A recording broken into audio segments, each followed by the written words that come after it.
Dear Katie, so much has changed, even just since you've been away. We moved into this house. I'm at a new school. Oh my God, you are so lucky you finished high school before we moved into this house. So, it's the first day of school, and there I am, introducing myself to the class, and I say that I just moved into the house on Arbor Hill.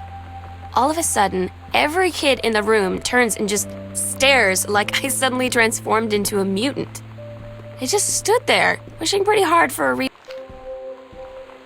At Todd's brother's place after the show, there was only a futon to sleep on, so Lonnie and I shared it. The lights went out.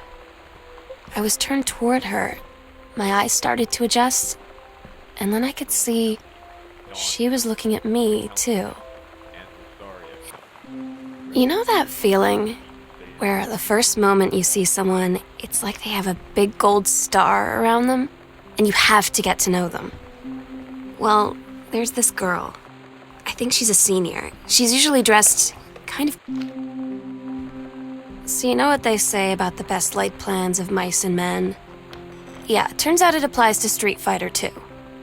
At least I worked up the courage to walk into the 7-Eleven.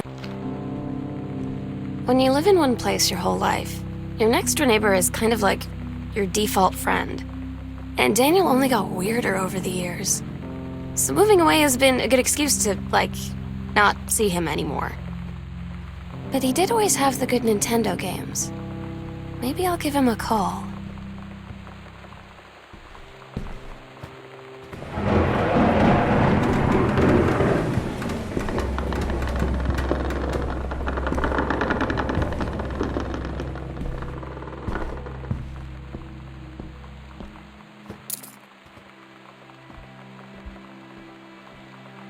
The sunset light in this house is the saddest thing I've ever seen. I just want to sleep. When I'm in the attic, it almost feels like Lonnie could still be here. It's weird hanging out with girls. Daniel was around ever since I was little, and other girls? I don't know.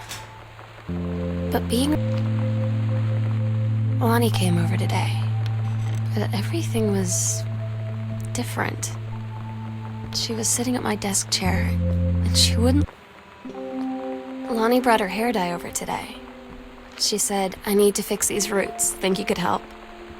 Dyeing hair is weirdly intimate. I don't know if I've touched someone else's scalp before. That's pretty intimate, right? It felt intimate. Sometimes you just have to lie to Mom and Dad.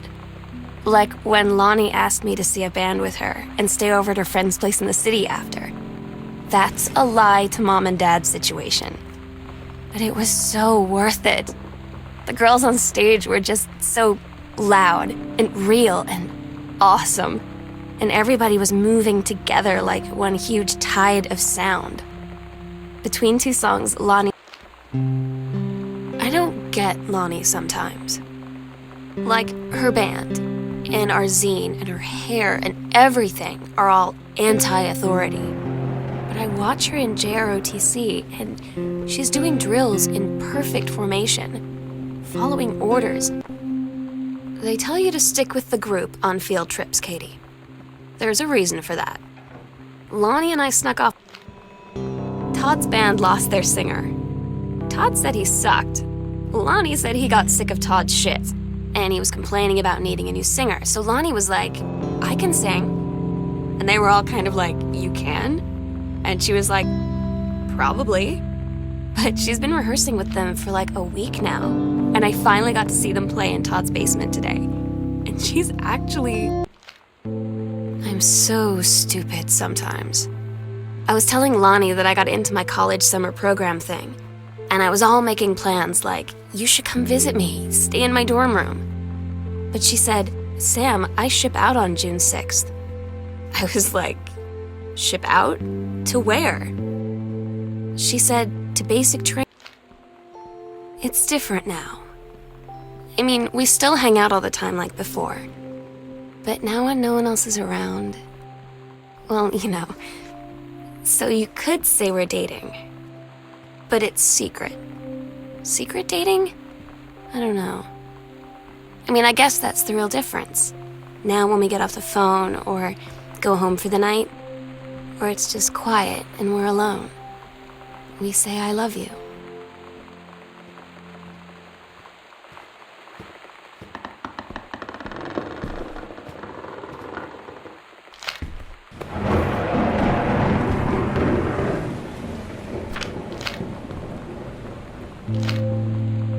Katie, you know how Mom and Dad are. Not exactly super open-minded about things. It feels like every minute I don't spend with Lonnie, I spend worrying about them finding out about us. And what would happen if they did? You know Dad's joke about the nunnery that he'd tell whenever he brought boys around the old house? I wonder where he'd want to send me.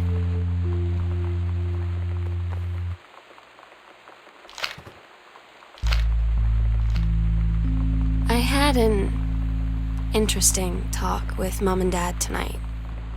One you were never gonna need to have. I mean, you've known, right? Daniel finally came over to get his game. I'd been dreading it. But he brought this story with him that I wrote when we were little. I started reading it. I asked Lonnie what she had to do to get ready to ship out for basic training. She said, not a lot, really.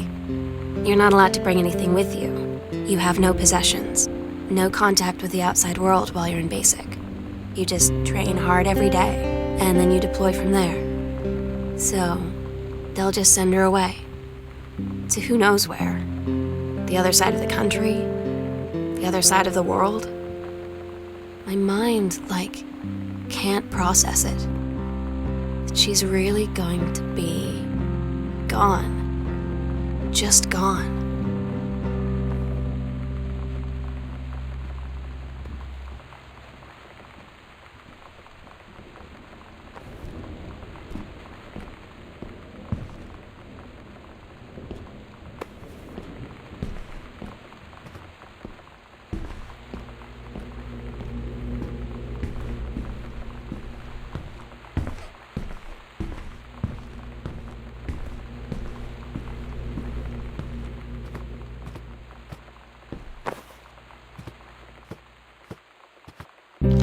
Lonnie had her going away show with her band tonight. She's so incredible on stage. When she was singing, I could practically forget everything. That we only had 48 hours left. That I don't know what comes next. That I can't live without her. We agreed our last night together would be our happiest ever, and we'd forget tomorrow was going to come at all. It worked for a while. We had a good time seeing Oscar off, then ran up to the attic to look through our photos, to find one for Lonnie to take with her. And looking at them, I realized they were all in the past, and there wouldn't be any more. And I didn't know what I was going to do. And I cried, and she held me. She said she knew it was hard, but life would move on. I said I didn't want my life to keep moving without her. That's when she cried too. I was so exhausted. I must have fallen asleep like that, in her arms. And meow meow. Meow meow. Meow. Meow meow meow meow. Meow meow. Meow. Meow meow.